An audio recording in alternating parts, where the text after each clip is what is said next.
আজকে নরেন্দ্র মোদীর তাহিরপুরে সভা হওয়ার কথা ছিল, উনি পৌঁছতে পারেননি। নদিয়ার তাহিরপুরে ওয়েদার কন্ডিশন খারাপ ছিল, ওনার হেলিকপ্টার নামতে পারেননি, তো কলকাতা এয়ারপোর্টে ফিরে গিয়ে ওনাকে ওখান থেকে টেলিফোনে ভাষণ দিতে হয়েছে। তাহিরপুরের বিজেপি সমর্থকরা জড়ো হয়ে সেই ভাষণ সেখানে শুনেছেন। তো মোটামুটি 15.5 মিনিটের একটা ভাষণ। সেই ভাষণের একটা অংশ স্বাভাবিকভাবে রাজনৈতিক। উনি বিজেপি সভা করতে এসেছেন, উনি তো প্রধানমন্ত্রী হিসেবে আসেননি, বিজেপি নেতা হিসেবে এসেছেন। রাজনৈতিক কতগুলো কথা বলেছেন, ঠিকই আছে। বলেছেন ত্রিপুরাতে আমাদের সরকার, বামপন্থীদের সরকার 30 বছর ছিল নাকি কোনো কাজ করতে পারেনি, ওনারা এসে বিরাট উন্নয়ন শুরু করেছেন। সত্যি ত্রিপুরাতে ওনারা এমন একটা উন্নয়ন করেছেন যা ত্রিপুরাকে ভারতের মানচিত্রে নতুন করে পরিচিত করিয়েছে। তা কি না, পঞ্চায়েতের ভোট হয়েছে ওখানে, 100টার মধ্যে 97টা আসনে বিজেপি বিনা প্রতিদ্বন্দ্বিতায় জয়লাভ করেছে, দখল করেছে বিনা প্রতিদ্বন্দ্বিতায়। 100টার মধ্যে 97টা আসনে ত্রিপুরায় কোনো বিরোধী দলকে প্রার্থী হতে দেয়নি বিজেপি, গায়ের জোরে। ক্রিমিনাল বিজেপির ওই বিপ্লব দেব এক ক্রিমিনাল, আর মানিক সাহা আর এক ক্রিমিনালদের মাইবাপ, তাদের নেতৃত্বে। তো যাই হোক, সেটা যা হয়েছে হয়েছে। যে 10,000-এর ওপর শিক্ষককে চাকরিতে ফিরিয়ে আনার মিথ্যে প্রতিশ্রুতি দিয়ে ওরা ক্ষমতায় এসেছিল, তারা যখন বিজেপির কাছে সেই প্রতিশ্রুতি পূরণের দাবি করেছে, তখন বিজেপি তাদেরকে রাস্তায় ফেলে পশুর মতো মেরেছে, রক্তাক্ত করেছে। যাই হোক, এই ঘটনাগুলো আমরা সবাই জানি। পশ্চিমবাংলার ক্ষেত্রে উনি বলেছেন যে 34 বছর এখানে বামপন্থীরা কোনো উন্নয়ন করেননি। দেখুন, তার জন্য ওনাকে দোষ দিচ্ছে না। উনি গুজরাটে আরএসএসের অফিসে কাজ করতেন, উনি কোত্থেকে জানবেন পশ্চিমবাংলার কথা, পশ্চিমবাংলার বামপন্থীদের লড়াইয়ের কথা। এখানে রাজনৈতিক বন্দিমুক্তি, অপারেশন বর্গা, গরিব মানুষের হাতে, খেটে খাওয়া মানুষের হাতে, চাষিদের হাতে, কৃষকের হাতে জমি দেওয়া থেকে শুরু করে, এখানে 12 ক্লাস পর্যন্ত অবৈতনিক পড়াশুনো থেকে শুরু করে, এখানকার পঞ্চায়েতে, পুরসভায় 3 ভাগের 1 ভাগ আসন মহিলাদের জন্য সংরক্ষণ করা, ব্লকে ব্লকে সরকারি স্কুল থেকে শুরু করে তপশিলি সমাজের মানুষের জন্য উন্নয়ন, সংখ্যালঘু মানুষের উন্নয়ন, এগুলো ওনার জানার কথাও না, উনি জানেনও না, ঠিক আছে, তাতেও কোনো অসুবিধা নেই। কিন্তু আমি এই রাজনৈতিক ইয়েগুলোর কথা বাদ দিয়ে আমি বলছি যে দুটো বিষয়, মানে উনি কী কী বলেছেন তার উত্তর দিয়ে সময় নষ্ট করছি না, দুটো বিষয় জানিয়ে উনি কোনো কথা বলেননি, কিন্তু ভেবেছিলাম উনি বলবেন, সেই দুটো কথা বলছি। প্রথম কথা, যেখানে উনি সভা করছেন রানাঘাট, তাহিরপুর, সেটা হচ্ছে পশ্চিমবাংলার মতুয়া সম্প্রদায়ের মানুষ যে এলাকাটায় বসবাস করেন, মানে মতুয়া হার্টল্যান্ড বলা যেতে পারে যে এলাকাটাকে। আমাদের নদিয়ার বনগাঁ, গাইঘাটা থেকে শুরু করে ওইদিকে চলে গেল, তাহিরপুর থেকে একেবারে বাতকুল্লা, ধুবুলিয়া পর্যন্ত, রানাঘাট, কৃষ্ণনগরের একটা বড় অংশ পর্যন্ত, মানে এই গোটা কুপার্স ক্যাম্প থেকে শুরু করে এই যে গোটা এলাকাটা, যেখানে স্বরূপনগর আছে, বনগাঁ আছে, বাগদা আছে, যেখানে নমশূদ্র মানুষ, মতুয়া সম্প্রদায়ের মানুষ তারা বসবাস করেন, সেইখানে গিয়ে নরেন্দ্র মোদী সভা করছেন। এই এলাকাগুলোতে 2019 সাল থেকে বিজেপি চোখ ধাঁধানো ফলাফল করেছে। ওখান থেকে জিতে শান্তনু ঠাকুর কেন্দ্রীয় মন্ত্রী, চোখ ধাঁধানো ফলাফল করেছে, দুহাত তুলে সমর্থন করেছেন ওখানকার মানুষ বিজেপিকে গত কতগুলো ভোটে।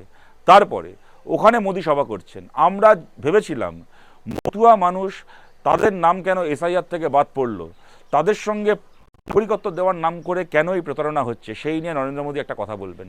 আমরা ভেবেছিলাম মোদী পরিষ্কার হিসেব দিয়ে বলবেন 2019-এ সিএ পাশ করানো এবং আজকেই 2025 সালের 20শে ডিসেম্বর, এর মধ্যে 2019-এর ডিসেম্বর থেকে 2025-এর ডিসেম্বর, এই 6 বছরে কতজন মতুয়া মানুষকে সিএ এর মাধ্যমে ওরা নাগরিকত্ব দিয়েছে, কতজন অ্যাপ্লাই করেছেন, কতজনকে নাগরিকত্ব দিয়েছেন, যাদেরকে দেননি তাদেরকে কেন দেননি, যাদেরকে দেননি তাদের নাম যে এসআইআর থেকে বাদ গেল, তাদের সেই মানুষগুলোর এবার কী হবে। ভেবেছিলাম মোদী এর উত্তর দেবেন, উনি উত্তর দিলেন না। ওনার দলের লোকেরা, শুভেন্দু অধিকারী, সুকান্ত মজুমদাররা বলেছিল পশ্চিমবাংলায় নাকি এসআইআর হলে 1,20,00,000 মুসলমান রোহিঙ্গার নাম লিস্ট থেকে বাদ চলে যাবে।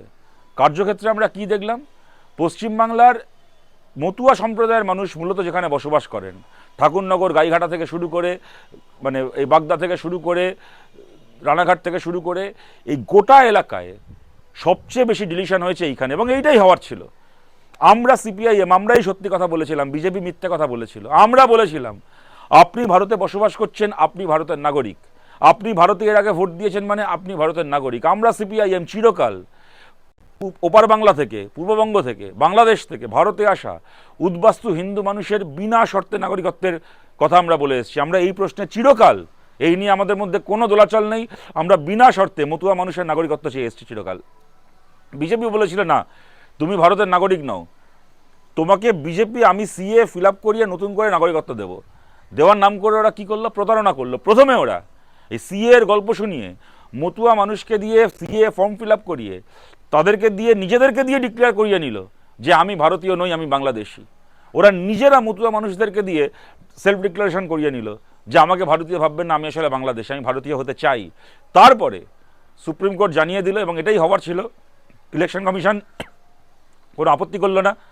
সুপ্রিম কোর্ট, ইলেকশন কমিশনও ইনফ্যাক্ট তাই বললো, সুপ্রিম কোর্ট সেটাকে এন্ডোর্স করলো কি, যে তুমি সিএতে অ্যাপ্লাই করেছো মানেই তুমি নাগরিক নও। যেদিন তোমাকে বিজেপি নাগরিকত্ব দেবে, কেন্দ্র সরকার নাগরিকত্ব দেবে, সেই দিন তুমি ভোট দিতে পারবে, তার আগে পর্যন্ত তুমি ভোট দেবে না।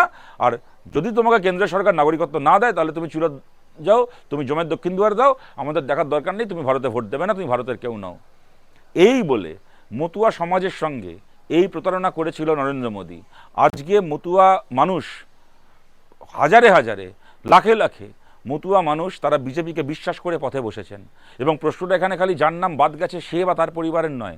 আজকে মনে করুন একটা পরিবার, মতুয়া পরিবার, তার পরিবারে কারোর নাম সরাসরি বাদ যায়নি, কিন্তু তার বাড়ির মেয়েটার বিয়ে হয়েছে যে বাড়ির ছেলের সঙ্গে, সেই বাড়ির লোকের নাম বাদ চলে গেছে। তারা হয়তো 2002-এর পরে এসেছিলেন ভারতে, তাদের নাম বাদ চলে গেছে। তার মানে কি এই পরিবারটাও এফেক্টেড হয়ে গেল। আজকে তার মেয়ের শ্বশুর বাড়ি নাম বাদ চলে গেল। আর মানে ভাইয়ে ভাইয়ে, এক ভাইয়ের নাম আছে আর এক ভাইয়ের নাম বাদ চলে গেছে। আজব আজব, আসামে এনআরসির ক্ষেত্রে যা করেছে বিজেপি, এক্ষেত্রেও তাই করা হলো। আজব আজব ঘটনা ঘটেছে। সুতরাং এমতাবস্থায় কেন এই প্রতারণা করা হলো মতুয়া মানুষের সঙ্গে, এর কৈফিয়ত, এর ব্যাখ্যা ভেবেছিলাম মোদি বলবেন। অন্ততপক্ষে এইটুকু বলবেন যে আজকে ডিসেম্বরের 20 তারিখ আমি মোদি বলছি, পেন্ডিং যে অ্যাপ্লিকেশনগুলো আছে সিএর, জানুয়ারি মাসের অমুক তারিখের মধ্যে এগুলো সমস্ত আমরা ক্লিয়ার করে দেবো, সবাই নাগরিকত্ব পেয়ে যাবে। এইটুকু অন্তত বলবেন। সেটুকুও বললেন না। কেন বললেন না?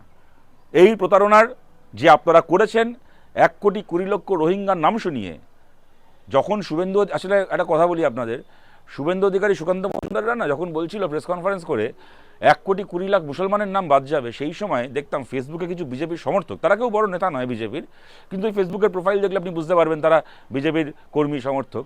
তারা দেখবেন অনেকে ফেসবুকে লিখত, একবার যদি বাংলায় ঠিক করে এসআইআর হয়, বনগা লোকাল, বাগদা লোকাল খালি হয়ে যাবে। সত্যিই দেখা গেল ওদের উদ্দেশ্য ছিল বনগা লোকাল খালি করানো। ওরা ওই রোহিঙ্গা মুসলমানের গল্পটা শুনিয়েছিল, ওটা গল্প ছিল, আসল উদ্দেশ্য ছিল বনগা লোকাল খালি করানো, এবং তাই ওরা করানোর চেষ্টা করেছে।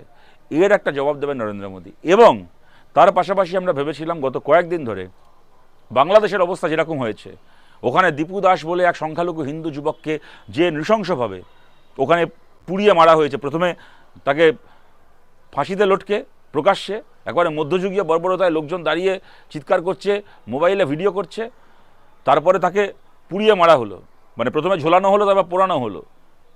বিভৎস দৃশ্য দেখলে 3 রাত ঘুম আসে না, মানে আমাদের ভেতরটাকে নাড়া দিয়ে যায়। এরকম ঘটনা ঘটছে বাংলাদেশে। ভারত সরকারের সেখানে ভূমিকা কি, অবস্থান কি? দাঁড়িয়ে ওখানে ঘোষণা করছে, ভারতের হাই কমিশনে ওখানে হামলা করতে ডাক দিচ্ছে একদল লোক। ভারত সরকারের সেখানে বক্তব্য কি? ওখানে দাঁড়িয়ে হুমকি দেওয়া হচ্ছে 7 সিস্টার্সকে, ভারতের উত্তর পূর্বের রাজ্যগুলোকে নাকি ভারত থেকে কেটে আলাদা করে দেওয়া হবে। যে বলছে তার একটা ফড়িং ওড়ানোর ক্ষমতা নেই, তাকে আমরা সিরিয়াসলি নিই না, কিন্তু এরকম একটা কথা ওখানে দাঁড়িয়ে সরকারি মদতে বলা হচ্ছে। ভারত সরকার সেখানে প্রতিবাদ করবে কি করবে না? ভারত সরকার বাংলাদেশের হাই কমিশনারকে এখানে ডেকে এনে প্রশ্ন করবে কি করবে না? যখন 7-এর দশকে, 70-এর দশকে যখন পূর্ববঙ্গে সংখ্যালঘুদের ওপর এই অত্যাচার হয়েছিল, সংখ্যালঘু হিন্দুদের ওপর, তখন ইন্দিরা গান্ধীর সরকার ছিল, তারা যে ভূমিকা পালন করেছিলেন, আমরা বামপন্থীরা সেই তার পাশে থেকেছি। পাকিস্তানকে 2 টুকরো করে বাংলাদেশকে স্বাধীন করা হয়েছিল, মুক্ত করা হয়েছিল, জামাতিদেরকে মুখের ওপর জবাব দেওয়া হয়েছিল। আজকে যখন বাংলাদেশে এই ঘটনাগুলো ঘটছে, ভারতের পতাকাকে ওখানে মাটিতে ফেলে মারিয়ে যাওয়া হয়েছে, আজ থেকে 1 বছর আগে আপনাদের মনে আছে তথাকথিত জুলাই আন্দোলনের সময়। ভারত সরকারের মুখে একটা রাগ কাটতে শুনিনি আমরা। ভেবেছিলাম আজকে যেখানে তাহিরপুরে দাঁড়িয়ে সভা করার কথা ছিল মোদির, সেখান থেকে ঢিল ছুড়লে বাংলাদেশে গিয়ে পড়বে। ওইখানে দাঁড়িয়ে অন্ততপক্ষে মোদি ভারত সরকারের অবস্থান কি এই প্রসঙ্গে সেইটুকু নিয়ে অন্ততপক্ষে 2টো শব্দ উচ্চারণ করবেন, করলেন না। বাংলাদেশের সংখ্যালঘু হিন্দুদের ওপর এই অত্যাচার নিয়ে বিজেপি মুখে কুলু পেটে আছে কার ভয়, কার হুমকিতে? আপনি ট্রাম্পকে ভয় পাচ্ছেন? আপনি জামাতিদের কাছে বিক্রি হয়ে আছেন? আপনি কাকে ভয় পাচ্ছেন? কার ভয় আপনার মুখ থেকে একটা কথা সরল না? আমরা জানতে চাই। সবশেষে একটা কথা বলছি, মোদিজি আপনি দেখলাম এর আগে বিহারে জেতার পরেও বলেছিলেন, সেদিন সন্ধ্যাবেলা, আজকেও বলেছেন বিহারের ইলেকশনের কথা বলে, যে বিহারে জিতেছেন মানে নাকি আপনারা পশ্চিমবাংলাতেও জিতবেন। সেটাকে বোঝাতে গিয়ে একটা মহাকাব্যিক উপমা দিয়েছেন, বলেছেন গঙ্গাজি বিহার থেকে বাংলায় ঢোকে। ঠিকই বলেছেন, গঙ্গা বিহার থেকে বাংলায় ঢোকে, তারপরে কি হয় আপনি ভুলে গেছেন। গঙ্গা প্রথমে বিহার থেকে বাংলায় ঢোকে, তা বাংলা থেকে গিয়ে বঙ্গোপসাগরে পড়ে, তারপর কোথায় মিলিয়ে যায় আর খুঁজে পাওয়া যায় না। আপনারা বিহার থেকে বাংলায় ঢুকুন, বঙ্গোপসাগরে পড়ে যাবেন, আপনার পার্টি কোথায় তলিয়ে যাবে বঙ্গোপসাগরে, কোথায় হারিয়ে যাবে ঢেউে ঢেউে, আপনাদের পার্টিকেও আর খুঁজে পাওয়া যাবে না।